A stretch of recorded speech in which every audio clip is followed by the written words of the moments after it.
Welcome to the Tech Egg. Don't get scrambled. Enjoy the video. You begin by laying out every part and matching them to the instructions so you know what goes where. This prevents backtracking mid-build.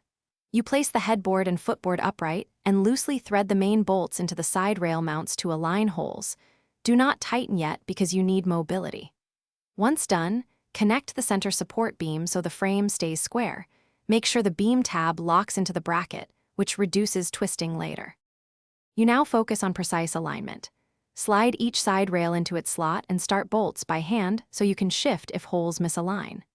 Once both rails sit flush, install the center support legs and position the slat rails into their channels. This creates the platform that will carry weight.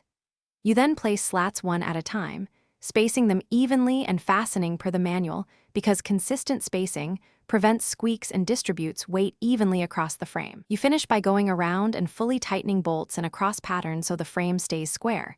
Use steady pressure to avoid over-tightening and stripping threads. Once tightened, press down at the center and each corner to check for movement or noise. This reveals loose joints. If you find misalignment or a squeak, loosen the nearby bolts, reposition the part until it seats correctly, then red-iron. This targeted fix solves most issues without disassembly. Thanks for watching. Consider subscribing if I helped unscramble your problems.